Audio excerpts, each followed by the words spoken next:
Hi, and welcome to ECCB Connects, a weekly program produced by the Eastern Caribbean Central Bank to share with you who we are, what we do, and how we serve you. Why was the image of the Queen maintained on the new EC Polymer Notes?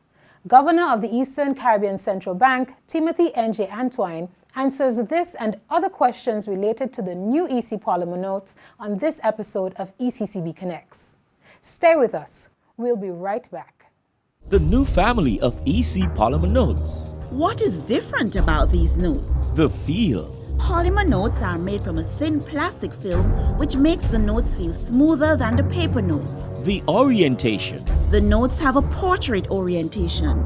You will read the notes from top to bottom instead of left to right as you do with the paper notes. Unique tactile feature. The front of each note has raised bumps at the top left-hand corner.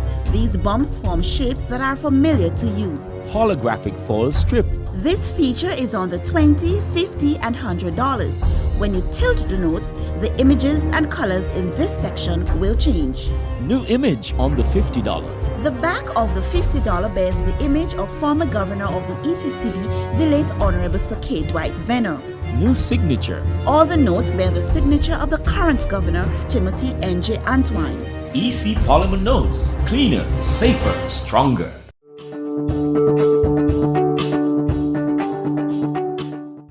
Anisha Samuel, the Grenadian Voice newspaper. Out of curiosity, during your consultation to make this switch throughout the region, did you receive any drawback from any particular sector, any particular grouping during in the business community? No, we have actually had quite a positive response to this development. It's practical. It's given more security, which everybody wants. It particularly helps our blind and visually impaired. And so we have had very strong feedback, very positive feedback. There have been questions about what appears on the notes, but overall the feedback has been extremely encouraging. If you can just give us figures in terms of how much of each currency or each note will be in circulation fully within, let's say, within the first 5-6 years. So if you can just give us in terms of figures, how much fives will be in circulation, how much tens, so forth. So that's difficult to say. What I can say that as we speak, we have about 1.1 billion notes in circulation across the currency union, and clearly we're talking about replacing those. So over time, it will be in excess of 1 billion. But to break it down by denominations is very difficult because we respond to demand. We respond to the actual condition of the paper note when we declare it unfit. And that's a function that's completely beyond the control of the central bank. So what I can confirm is that the polymer notes are available and can be deployed once there is that need. And starting in June, you will begin to see them circulating in the currency union. But the space and sequence is really a matter of commerce and how the currency circulates. Governor, while you said that the both notes would continue to exist together, when does that paper note would cease to exist? Paper notes typically last between, well, especially the $5, $20, between 6 to 9 months. So one suspects that that will go faster. In other words, you'll see more polymers. Once those phase out, because they have a shorter lifespan, you will see more polymer in those denominations earlier than, say, the 50 or 100, which tends to last a little longer. And the truth is, we are ready. So as we speak, we have polymer notes in almost every country ready for distribution. And let me just explain what I mean by almost in every country, with the exception of Anguilla and Montserrat, where they still have high stocks of paper notes. So there's no point in putting in polymer if they're stocked up on paper. As the paper depletes the inventory, we put in polymer. In other countries that have higher usage levels or rates, including Grenada, St. Lucia, Antigua all the way up, polymer notes are already in country and available for distribution as the commercial banks come to the central bank. So for a period of time, you will see both, and it's difficult to project. The other issue is when we introduced actual notes. So some notes were introduced 3 years ago, 4 years ago, paper notes that is. Some were introduced a year ago. So they have to phase out. And it really depends on wear and tear. The truth is that it depends on circulation in the economy, which I can't predict. So the more circulation, the more wear and tear, the faster that they get depleted and have to be basically deemed unfit, rendered unfit, and returned to the central bank. So it's going to be difficult to say, but we're talking years, not months, in terms of actual phasing out of all of our paper notes. Because the denomination in those polymer notes are the same as 5, 10, 20, 50, and 100. Correct. So the same 5. So that's what we call a family of notes. The 5 all the way up to the 100. That's our EC family of notes, or bank notes.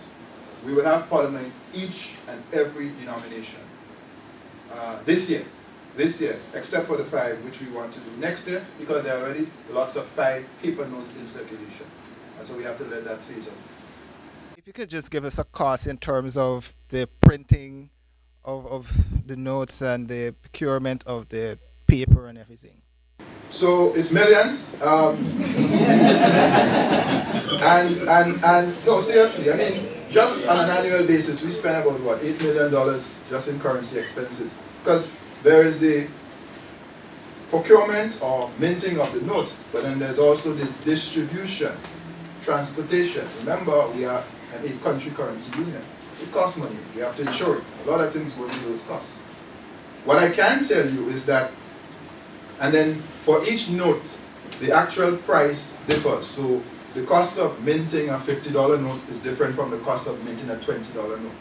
But what I can tell you is that, notwithstanding upfront costs, that is to say, polymer is more expensive upfront than paper, over time we save considerable money.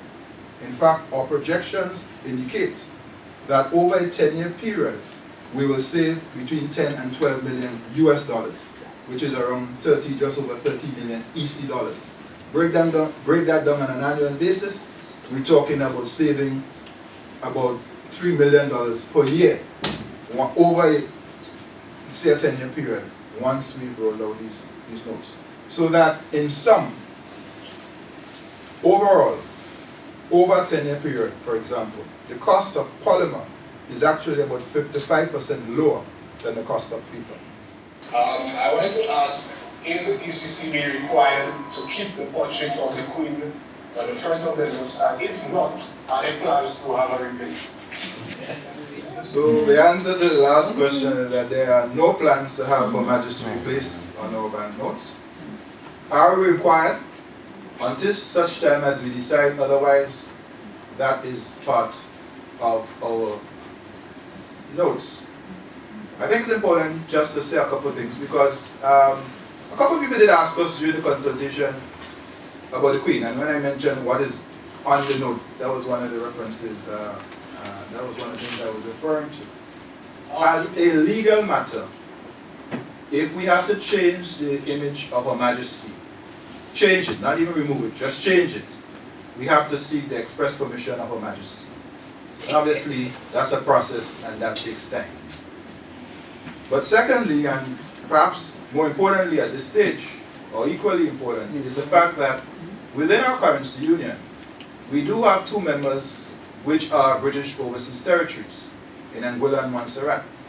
So the notion of removing Her Majesty really is a very involved conversation that would be required across the currency union. And to be quite honest, we did not feel at this particular time we wanted to invest energy in that regard. There are far more important things in our strategic plan that we need to talk about, including reduced use of cash, including the partial credit guarantee scheme, including the credit bureau, including deposit insurance, including building resilience, including the digital economy, which we were discussing in Washington last week, many other things. So that's essentially the answer to that question. In your presentation, you mentioned that the notes are a symbol of original accomplishment. Do you believe that a symbol of original accomplishment should have a portrait of, should still have a portrait of the Queen? As far as I know, when I last checked, the Queen is the head of state in most of our countries. And that's a matter for the people of the currency union. So unless they decide they want a different head of state, it is what it is. I think that answers the question. And that has, frankly, nothing to do with what we've done in ECCB over these many, many years. That's on us, and that's a credit to us. We have constitutional arrangements, let's be clear. So we work within those parameters. But what you have to evaluate is really the regional institution that is working on behalf of the people and what we as a people have accomplished through our regional institutions, in this particular case the ECCB. There was a concern, the new notes, are they compatible with our ATM machines? Right, good question. So yes, one of the things we've done and are in the process of doing, I should say, is that the commercial banks and credit unions where they're using them, where they have ATMs, have been testing to make sure. We were very clear that there very rarely is an issue from our experience, but we did provide what we call exemplar notes. So it's not real notes, but you can't use them, but they are the same material to test in those machines. So some have already tested, some will be testing over the next few weeks. We gave them a sort of window of a month to do that, but we are comfortable that we don't anticipate any problems with that. And that was a big issue because we want to make sure that's the key distribution channel. So we have to make sure that they are compatible. While we're looking at the electronic equipment in banking, there's that cash counting. You hear that the bank say, tell me, as a necessary research and so on, gone into that to guarantee there will be no hookups there either. And finally, this may not be relevant, but I think it's important to know. In Trinidad, they introduced the $50 bill some months or years ago. And only that has been in circulation. Some of the complaints made relate to the same cash counting devices, and it was recommended also that the cash register had to be built or introduced, new ones had to be introduced with 6 drawers for bills, as some of the hiccups for not introducing fully the polymer bills in Trinidad and Tobago. Can you make any comment on that? It was outside of your domain, so to speak, but we're looking at what may or likely to occur as hiccups in the process as we transition into this new system.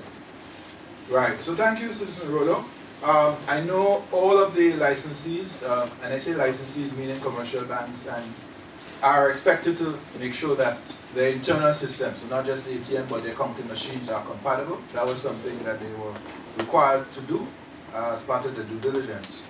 I haven't had any feedback saying that there is an issue, so we can confirm that subsequently. In the case of Trinidad, I cannot speak to that, but just to be clear, for those of you who don't know, Trinidad introduced a commemorative note, polymer note. I think it was for the 50th anniversary. So that's the only one they have. They don't have a family of notes. Several years ago, and could have been 2012 thereabouts if I recall. And I don't have any updates on that. But since then, technology has evolved further. And of course, I rather suspect that, well, I know any lessons learned from that would have been taken into account in terms of our design of this particular phase and rollout of our project. Will the ECCB be pursuing any further, other than what you've been doing already, public education in terms of how to take care of the notes? I know that was one of the things that was stressed on at the initial announcement of the rollout of the notes, and how to take care of them compared to the paper notes. Yes, we will continue to do some public education. I think we will also react to what we see once people are touching, feeling, and engaging the notes on a day-to-day basis. And we will have to tailor further public education around specific needs that we identify in this implementation phase. But the initial sensitization phase is ended basically now with the launch, and then it will be tailored public education as we go, based on what we observe in the initial months of actual implementation, actual use of the polymer notes.